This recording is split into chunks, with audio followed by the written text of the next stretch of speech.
Hello and welcome to my dear students. Dear students, मैं आप लोगों का स्वागत करता हूं आपके अपने चैनल स्टडी विथ आरसी में।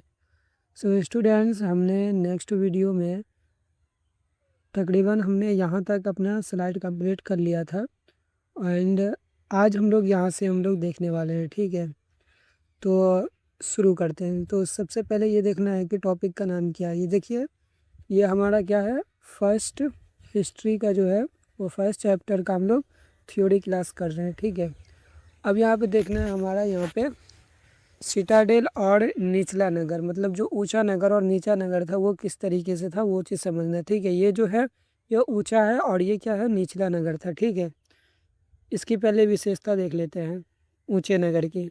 ऊंचे नगर की विशेषता क्या था कि यह ऊंचा स्थल पर था या पश्चिमी दिशा में स्थित एकीकृत चबूतरे पर निर्मित था। एक चबूतरा पर इन लोगों का घर बनता था, जो ऊंचे ऊपर वाले लोग थे। ठीक है, उनका। एंड दूसरी प्रमुख क्या है, प्रमुख संरचनाएं, महान स्नानागार रहता था इसमें, और अन्नागार और सभा भवन भी रहते थे इसमें। इसमें क्या कहता था, शासन का केंद्र था ये, प्रशासनिक और धार्मिक गतिविधियों का ये केंद्र हुआ करता था। इसी में क्या था कि ये निचला शहर भी था। तो निचला शहर क्या था, विस्तार और जनसंख्या के हिसाब से यह पूरा विश्व में अधिक बड़ा आवासीय क्षेत्र था। ठीक है, और मकानों की व्यवस्था आंगन, व्यक्ति, ईंट की नालियाँ और महामंजिला भवन थी, यानी कि एक पर एक मंजिल भवन थी, घर थे। व्यापार और दैनिक जीवन किस तरीके से, बाजार, कारीगरी, कार्यशालाएं और सड़कें थी इसमें। ठीक, ये चीज़ याद रखना। अब चलते हैं हम लोग नेक्स्ट स्लाइड में। नेक्स्ट स्लाइड है महास्नानागार, जिसे हम लोग क्या बोलते हैं, बड़ा अन्नागार ही बोलते हैं और इंग्लिश में ग्रेट बाथ भी बोलते हैं। ये कहाँ था, मोहनजोदड़ो में था। ठीक है, इसकी लंबाई इसकी चौड़ाई कितनी थी, 7 मीटर, और लंबाई 12 मीटर थी। ठीक है, ये आप लोगों को एग्जाम में ज़्यादा पूछता है, तो आपको इसके बारे में सिर्फ यहाँ पर ये याद रखना है कि ये जो विशाल अन्नागार और स्नानागार ये दोनों कहाँ है, तो ये दोनों कहाँ है, मोहनजोदड़ो में। ठीक है, और जब ये पूछेगा कि स्नानागार के बारे में लिखिए, तो आप लोगों को ये विशेषता यहाँ पर लिख देना। जैसे कि यहाँ पे मुख्य विशेषता ये आकार के बारे में है कि आयताकार टंकी की तरह था। ठीक है, इसका 12x7 मीटर इसकी यानी कि लंबाई चौड़ाई थी, और गहराई कितनी थी, 2.4 मीटर। ठीक है, इसका निर्माण किस तरीके का, क्या चीज़ से हुआ था, तो पक्की ईंट और बुटमैन की जलरोधी परत से हुई थी। ठीक है, प्रवेश, और ये चीज़ आपको याद रखना है। ठीक है, इसमें जो यानी कि अंदर जाने का था, जो उत्तर और दक्षिण से क्या थी, एक सीढ़ियाँ थी नीचे उतरने के लिए। जैसे देखिए, ये जो है ये सीढ़ियाँ नीचे उतरने के लिए और ये ऊपर चढ़ने के लिए थी। ठीक है, तो मतलब इतना ही सिर्फ लिख देना है कि उत्तर और दक्षिण में क्या थी, सीढ़ियाँ थी नीचे उतरने के लिए। ये चीज़ आपको ज़रूर लिखना है, पूछता भी है ये एग्ज़ाम में। ठीक है, जल प्रबंध किस तरीके से था, बड़ा कुआं था, उसके बाद परस में क्या था, पानी निकालने के लिए नाली भी थी। और इसमें क्या थे, 8 स्नानागार इसके आसपास बने हुए थे। जैसे ये देखिए, जैसे ये बना हुआ है ना, ये इसी तरीके से बोला जा रहा है कि इसके आसपास ही बने हुए थे। क्यों, इसमें कपड़े चेंज करने के लिए। ठीक है, यहाँ पे क्या था, इसका जो महत्व था वो क्या बोला जाता है, विद्वानों के अनुसार ये क्या थी, अनुष्ठानिक शुद्धि के लिए उपयोग था। बाद में हिंदू तीर्थ स्नान परंपरा से संभावित संबंध था, या फिर किसी का ये भी मानना है कि ये देवालय और मंदिर का अभाव है, जहाँ पे आज भी होता है ना, मंदिर के आसपास में तालाब वगैरह रहे तो उसमें स्नान करने के लिए, ये उन्हीं का माना जाता है। कोई विद्वान मानते हैं कि ये वही चीज़ है। ठीक है, सामूहिक सार्वजनिक उपयोग का प्रमाण था, इसमें ज़्यादा ये उपयोग हुआ करता था। ठीक है, अब समझ लिए अन्नागार के बारे में। ये देखिए, स्नानागार तो हम लोगों ने समझ लिया, अब समझना है अन्नागार के बारे में। देखिए, अन्नागार क्या था, ये भी एक विशाल भंडार था, और ये भी कहाँ हमारा स्थित है, तो ये भी कहाँ है, मोहनजोदड़ो में स्थित है। कहाँ, हड़प्पा सभ्यता के मोहनजोदड़ो शहर में ये क्या है, स्थित है। और इसके बारे में समझ लीजिए, ये भी पूछता है तो इसकी विशेषता भी आप लोगों को लिखना पड़ेगा। ठीक है, ये समझिए इसकी मुख्य विशेषता क्या क्या थी। ये था अतिरिक्त अनाज के भंडार और विस्तार के लिए विशाल सार्वजनिक भवन था। इसमें ज़्यादा अनाज रखने के लिए क्या थे, ये चीज़ बनाई गई थी। स्थान इसका क्या था, हड़प्पा में 6 स्नानागार अन्नागार, दो पंक्तियों मतलब समझ रही कि एक ऐसे और एक ऐसे, 2 पंक्तियों में। ठीक है, मोहनजोदड़ो में एक विशाल अन्नागार नदी के किनारे स्थित है। ठीक है, यही पूछेगा, विशाल अन्नागार ही पूछता है।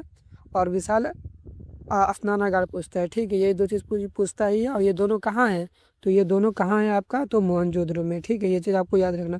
वायु संचार प्रणाली किस तरीके से कि फर्श के नीचे वायु वायु नलिकाएं बनाई जाती थी ताकि अनाज सीरन से बचा रहे, ठीक है, ये भी आपको लिखना है इसमें विशेषता में। और केंद्रीय प्रशासन का संकेत था, मतलब कि अन्नागारों की उपस्थिति एक संगठित कर व्यवस्था और केंद्रीय प्रबंध की ओर इशारा करती है, ठीक है। ये चीज़ उतना ये नहीं इम्पोर्टेंट नहीं है, बाकी आगे समझिए। आगे अब आ गया आपको कि कृषि और तकनीक है, ठीक है, कृषि और तकनीक क्या किस तरीके से वहाँ कृषि हुआ करती थी, इस चीज़ के बारे में हम लोग को समझना है। पहला है कि लकड़ी का हल, मिट्टी जोतने के लिए लकड़ी के हल का उपयोग किया जाता था, ठीक है। अगला है कि बैल हल चलाने वाले, ठीक है, बैल जो यानी कि हल को चलाते थे। खेत की जुताई के लिए बैलों को हल में जोता जाता था, ठीक है, बैलों को लगा करके ही हल से जोता जाता था। प्रमुख फसलें उसमें क्या क्या थी, तो गेहूँ था, जौ था, मसूर था, चना था, और क्या था, तिल की खेती थी, प्रमुखता से होती थी, ठीक है, यानी कि ज़्यादा होती थी ये सारी चीज़ें। आगे समझिए ये चीज़। कहाँ लिखा हुआ है, बनावली, कहाँ है बनावली, जो कि हरियाणा में है। और चोलिस्थान में मिट्टी के हल के खिलौने मॉडल मिले हैं, ठीक है, जिससे जो यह सिद्ध करता है कि हड़प्पावासी हल से खेती करते थे, ठीक है। ये चीज़ आपको याद रखना है कि हल के प्रमाण कहाँ मिले हैं, तो बनावली में। ये कहाँ है अभी के, तो हरियाणा में, ठीक, ये चीज़ को आपको याद रखना, ये इम्पोर्टेंट है। अगला है हमारा कि सिंचाई और जल प्रबंध किस तरीके से था वहाँ का। तो सिंचाई किस तरीके से क्या क्या चीज़ से हुआ करती थी, तो ये थे नहर, नहरें से ज़्यादा होती थी। खेतों तक जल पहुँचाने के लिए नहरों का उपयोग किया जाता था। ये नहरें सिंधु नदी तंत्र से जुड़ी थी, ठीक है। कुएँ किस तरीके, कुएँ से भी होती थी सिंचाई।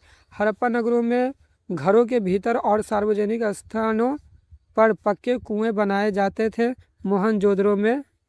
मोहनजोदड़ो में सैकड़ों कुएँ पाए गए हैं, ठीक है। ये सब सिंचाई के ये साधन सब है, ठीक है, इसको याद रखना है आपको। अब है जलाशय, जलाशय कहाँ था, जलाशय हम लोग को कहाँ मिला है, धौलावीरा में, ठीक है, तो इसको आपको याद रखना है कि जलाशय कहाँ मिला है, धौलावीरा में। धौलावीरा में विशाल पत्थर निर्मित जलाशय मिले हैं, ठीक है, जो वर्षा जल संचयन की उन्नत व्यवस्था को दर्शाता है। मतलब कि वहाँ पर जल को इकट्ठा करके और उससे ही क्या करें, खेती में उसकी उपयोग की जाती थी, ये समझिए। यहाँ पे धौलावीरा में मिले जलाशय कांस्य युग की सबसे उन्नत जल संरक्षण प्रणालियों में गिने जाते हैं। यह आधुनिक जल प्रबंध की प्राचीन नींव थी, ठीक है, ये चीज़ आपको याद रखना।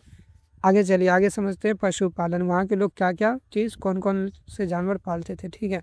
हड़प्पा अर्थव्यवस्था में पालतू पशुओं की भूमिका क्या क्या थी। गाय थी वहाँ, ठीक है, गाय और बैल। कृषि कार्य व भार वाहन, ठीक है, मतलब यानी कि कृषि करने के लिए और वाहन के मतलब कि इधर से उधर कोई भी सामान को ले जाने के उपयोग में इसको पाला जाता था, ठीक है। भेड़ को भी ऊन व भोजन हेतु पालते थे, मतलब इनको खाते भी थे वो लोग। बकरी दूध व मांस के लिए उपयोग करते थे। भैंस, यहाँ पे क्या लिखा हुआ है, भार वाहन व कृषि सहायता, ठीक है। अब यहाँ पे समझिए, हड़प्पा वासियों ने पशुपालन को कृषि के साथ जोड़कर एक सुदृढ़ मिश्रित अर्थव्यवस्था विकसित की थी, ठीक है, ये चीज़ याद रखना। आगे समझते हैं, ये चीज़ आपको इम्पोर्टेंट है, ठीक है, इसको आप लोगों को सही से याद रखना। ठीक, शिल्प विशेषज्ञ चनहुद्रो, ठीक है, चनहुद्रो एक समर्पित शिल्प नगर था, ठीक है। यह छोटी सी बस्ती लगभग पूर्णतः शिल्प उत्पादक को समर्पित थी, मतलब यहाँ पे शिल्प उत्पादन होते थे। यहाँ कोई दुर्ग यानी कि सिटेडेल, मतलब यानी कि जो ऊंचे नगर होते थे नहीं था, ठीक है, यहाँ पर कोई भी ऊंचे शहर नहीं थे। केवल कारीगरों की कुशल दुनिया थी, यहाँ पर सिर्फ कारीगर ही रहते थे। देखिए अब इसको मनके किस तरीके से बनते थे, मनके का निर्माण, यहाँ पे शिल्पकारी किस तरीके से कलाकारी की जाती थी, उन चीज़ों के बारे में समझे। मन का निर्माण किस तरीके से होता था ये समझिए। कीमती पत्थरों को काट कर, घिस कर और छेद करके सुंदर मनके बनाए जाते थे। ये समझिए। लोथल में सबसे छोटे मनके मात्र 1.6 mm के पाए गए थे, ठीक है। दूसरा है कि शंख कटाई। समुद्री शंखों से चूड़ियाँ और उसके बाद से करछुल और जड़ाऊ सजावटी वस्तुएं बनाई जाती थी। नागेश्वर और बालाकोट भी शंख शिल्प के विशेष केंद्र थे। उसके बाद है धातु कार्य। धातु बनाने के लिए किस तरीके से तांबा, कांसे और सोना का।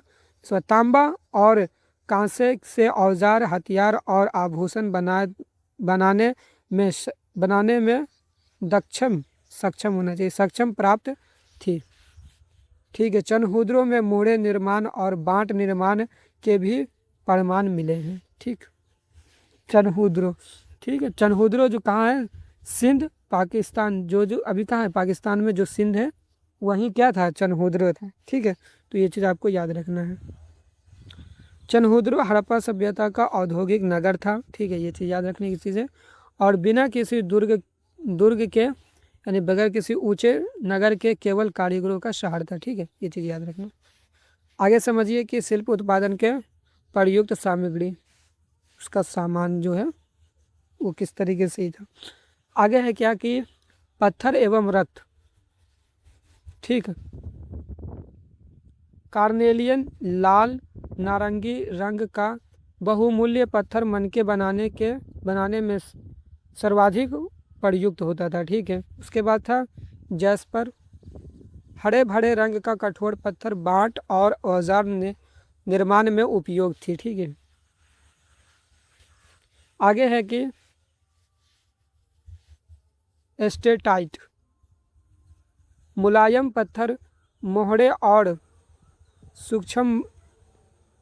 सूक्ष्म मनके बनाने में प्रयुक्त है। देखिए यहाँ पे ये समझिए कि ये जो था मोड़े वो कौन से पत्थर से बनते थे,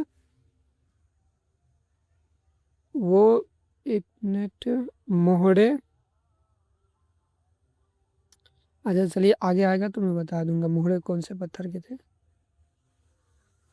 धातु है, तांबा एवं कांस्य, औजार और हथियार बनाने में प्रमुख धातु खेतरी जो कि राजस्थान में है और ओमान से प्राप्त क्या करते थे, ठीक है, सोना। आभूषण निर्माण में प्रयुक्त होते थे, दक्षिण भारत और अफगानिस्तान से आयात करते थे, मतलब लेते थे। उसके बाद है लाजवर्द, ठीक है, गहरे नीले रंग का बहुमूल्य पत्थर था। यह अफगानिस्तान से आयातित यानी कि लेते थे, व्यापार का प्रमाण मिला है, ठीक है। हड़प्पावासी दूर दराज के क्षेत्रों से कच्चा माल मंगवाते थे, यह उनके विशाल व्यापार नेटवर्क का प्रमाण है।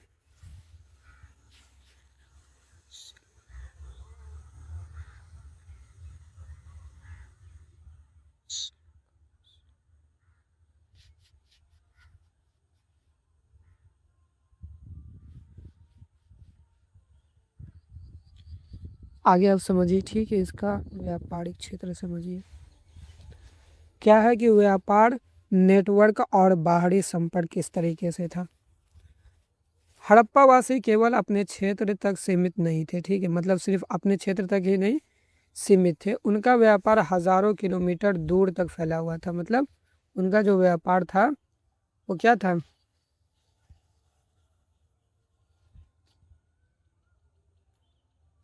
उनका जो व्यापार था वो दूर तक फैला हुआ था, ठीक है। जैसे यह हड़प्पा है ना, तो यहीं तक नहीं बल्कि उनका व्यापार दूर तक फैला हुआ था। वो लोग मतलब दूर दूर से व्यापार करते थे। मेसोपोटामिया, ठीक है, हड़प्पाई मोहरे और उनके मेसोपोटामिया की खुदाई में मिले सॉरी, हड़प्पाई मोहरे और मनके मेसोपोटामिया की खुदाई में मिले थे, ठीक है। इसीलिए बोला जाता है कि उसके समकालीन ये थे। मेसोपोटामिया के ग्रंथों में मेहुला का उल्लेख है। मेसोपोटामिया की जो ग्रंथ है उसमें क्या था, मेहुला का उल्लेख है, और मेहुला माना जाता है कि हड़प्पा को ही मेहुला बोला जाता था मेसोपोटामिया में, निर्यात कार्नेलियन कार्नेलियन लाजवर्द तांबा सोना लकड़ी, ये सब क्या था, निर्यात हुआ करता था। ओमान और बहरैन, ठीक है। ओमान तांबे और हड़प्पाई वस्तुओं में निकेल के अंश साझा समस्तों का प्रमाण मिला है। काली मिट्टी से लिपे बड़े हड़प्पाई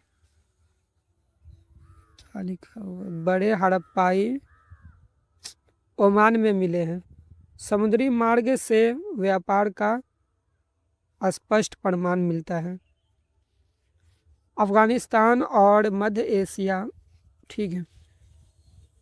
सोर्तुगाई जो, हाँ ये पूछा जाता है एग्जाम में, ठीक है। सोर्तुगाई जो मतलब स्थान है वो कहाँ है, तो अफगानिस्तान में था, ठीक है। अफगानिस्तान में हड़प्पाई बस्ती की खोज हुई थी जो कि लाजवर्द पत्थर का मुख्य स्रोत था, ठीक है। सोने की आपूर्ति दक्षिण भारत और अफगानिस्तान से हुआ करता था। इसको याद रखना है। अब क्या है कि लोथल का प्राचीन गोदीबाड़ा समुद्री व्यापार के लिए उपयोग होता था। यह विश्व के सबसे पुराने बंदरगाह में से एक माना जाता है, ठीक।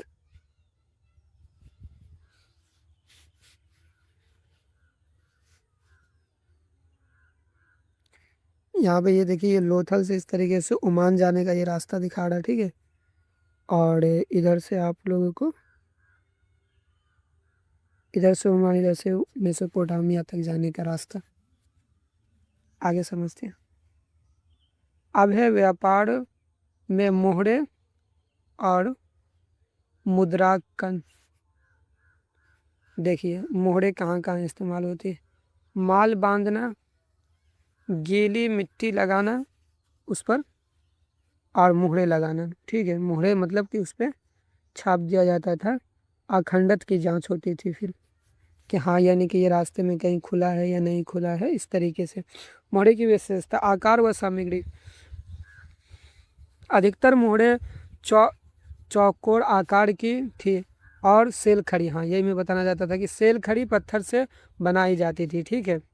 चित्र और लिपि, मोहरों पर एक श्रृंगी बैल, हाथी, बाघ जैसे पशु क्षेत्र और हड़प्पाई लिपि के चिन्हों अंकित थे, ठीक है, उसे बनाए जाते थे।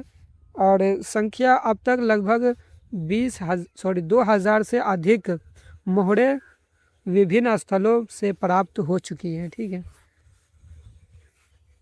व्यापार में उपयोग, प्रकेशक पहचान यानी मोहरे की छाप यह बताती थी कि माल किसने भेजा है, ठीक है।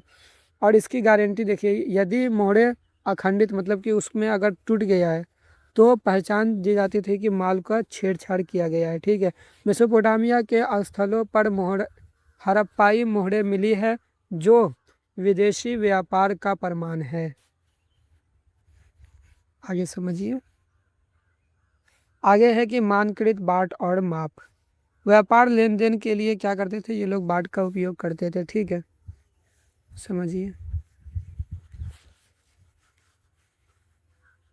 घनाकार बाट चर्ट पत्थर से बने हुए थे। हड़प्पा वासियों ने चर्ट पत्थर से बने घनाकार बाटों का उपयोग क्या करते थे। ये बाट बिना किसी चिन्ह के होते थे, ठीक है, बगैर किसी चिन्ह के होते थे, फिर भी पूरी सभ्यता में एक समान थे, मतलब कि हर जगह का वजन एक ही समान था। द्विआधारी और दशमलव प्रणाली, छोटे बात द्विआधारी क्रम में थे, 1 2 3 4, 1 2 4 8 16। बड़े बाट ये चीज़ नहीं पूछा जाएगा। लोथल का हाथी दांत पैमान, लोथल में मिले हाथी दांत का पैमान कांस्य युग की सबसे सूक्ष्म इकाई दर्शाता है। यह लगभग 1.6 mm या यह उनकी इंजीनियरिंग सटीकता का प्रमाण है। आगे है कि समान बाट माप पूरी हड़प्पा सभ्यता में पाए गए। हजारों किलो मीटर दूर स्थित नगरों में भी यह एक केंद्रीय आर्थिक प्रशासन की ओर केंद्रित करता है। लोथल में प्राप्त हाथी दांत का पैमाना कांस्य युग की सबसे सूक्ष्म माप है। अब है कि सामाजिक जीवन किस तरीके से था ये समझिए। सामाजिक संरचना और जीवन किस तरीके से होती थी ये समझिए। यहाँ से आइए। शवाधान यानी कब्रें किस तरीके से होती थी। साधारण गड्ढों में दफनाए गए शव मिट्टी के बर्तन और आभूषण साथ साथ रखे गए। ठीक है,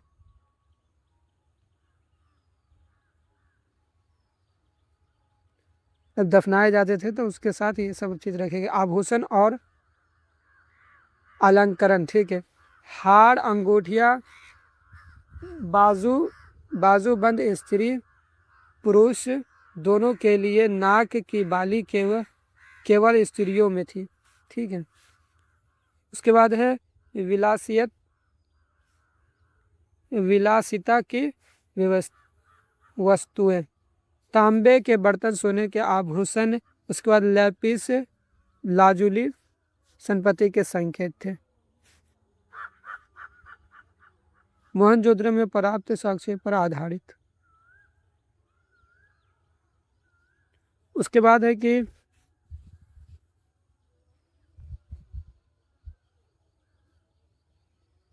समतावादी समाज। राजाओं या महलों का कोई स्पष्ट प्रमाण नहीं मिला है। मिस्र और मेसोपोटामिया से बिल्कुल अलग। स्त्रियों का सम्मानजनक स्थान था। माँ देवी की पूजा और आभूषणों की विविधता समाज में स्त्री की उच्च स्थिति का केंद्र था। मतलब वहाँ स्त्री को ज़्यादा मान दिया जाता था या फिर ऊंचा समझा जाता था। शांति प्रिय समाज था। युद्ध या हिंसा के सीमित प्रमाण नहीं मिला है। स्वच्छ और सामूहिक जीवन पर बल था। ठीक है, हड़प्पा समाज में स्पष्ट राजतंत्र या पुरोहित वर्ग के प्रमाण नहीं मिलते हैं। यह इसे अन्य समकालीन सभ्यताओं से विशिष्ट बनाती है।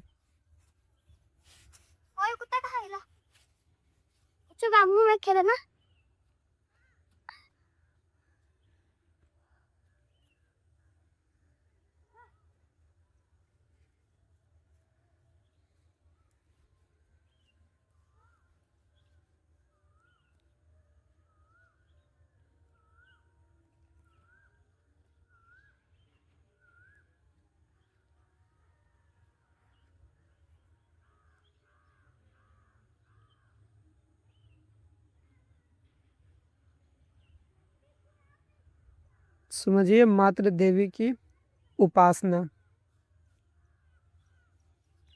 हड़प्पा सभ्यता में मातृ देवी की पूजा धार्मिक जीवन का केंद्र मानी जाती थी। उसके बाद से मूर्तियों की विशेषताएं। मिट्टी से बनाई स्त्री मूर्तियां भारी आभूषण विस्तृत करती और चौड़े कलह थे। ठीक है, उसके बाद से है कि प्रतीकात्मक महत्व। इन्हें प्रजनन शक्ति और समृद्धि की देवी के रूप में पूजा जाता था। ठीक है, मारुति देवी को। जॉन मार्शल के ये सब इतना नहीं पूछा जाएगा, बस इतना याद रखना है कि मारुति देवी थी इसमें। ठीक है, आगे समझिए। इसके बाद पशुपति, मोहर और प्रोटो शिव, ये चीज पूछा जाएगा। ठीक है, मूलबंद आसन, यौगिक मुद्रा में आसीन आकृति ध्यान या तपस्या का प्रतीक है। ठीक है, त्रिशूल समृद्ध यानी कि 3 मुखियों का संकेत। त्रिकालदशी देवताओं की संभावना। और पशुओं से घिरा देवता यानी कि हाथी, बाघ, गेंडा, भैंस। पशुपति यानी कि पशुओं के स्वामी। ठीक है, अज्ञात लिपि। अभी तक अपथित पहचान की रहस्य बना हुआ है, यानी ये पढ़ा नहीं गया हुआ है, तो इसकी वजह से।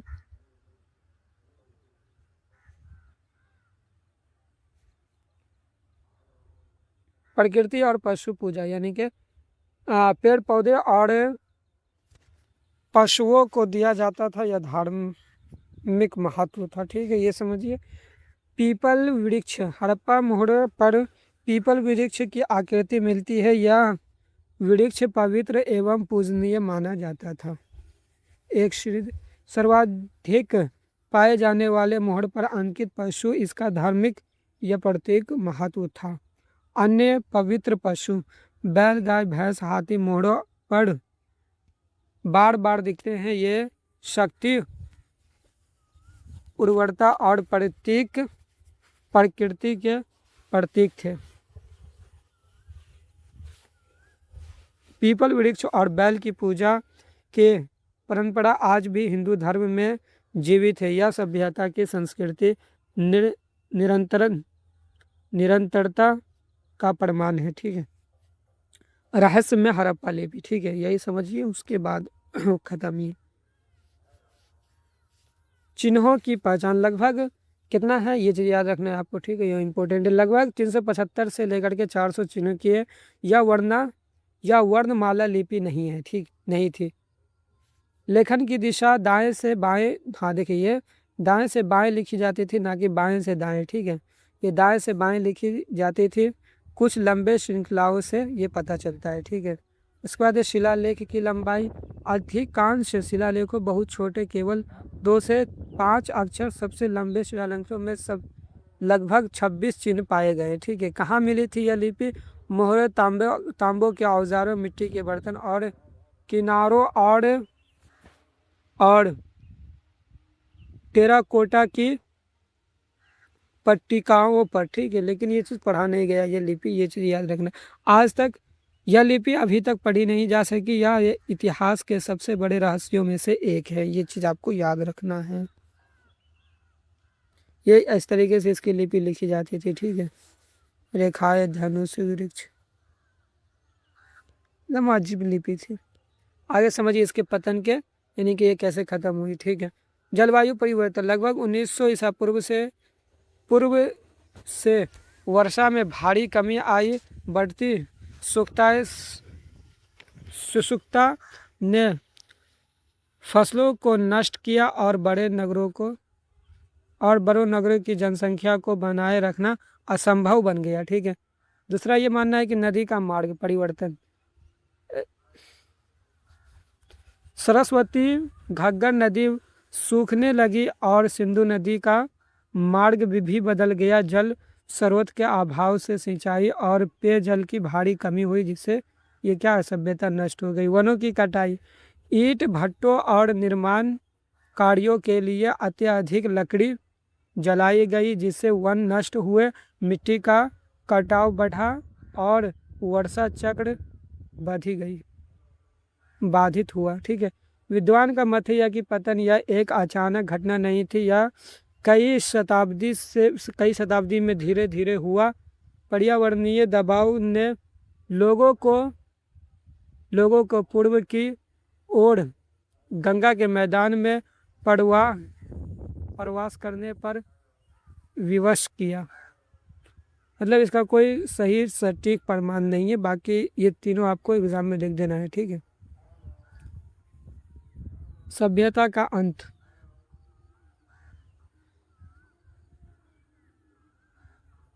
मोहनजोदड़ो लोथल इस नकरे 1900 ईसा पूर्व से लेकर के 1900 ईसा पूर्व तक। बस ठीक है, तो बस आप लोग को इतना ही पढ़ लेना है। सिंधु घाटी सभ्यता केवल एक प्राचीन अध्याय नहीं, यह भारतीय सभ्यता की जड़ों की कहानी है, ठीक है। तो अब यानी आप लोग का ये चैप्टर ख़त्म। बाकी इसका जो भी एमसीक्यू होगा मैं आपको नेक्स्ट वीडियो में करवाऊंगा, ठीक है। तो इस वीडियो में इतना ही।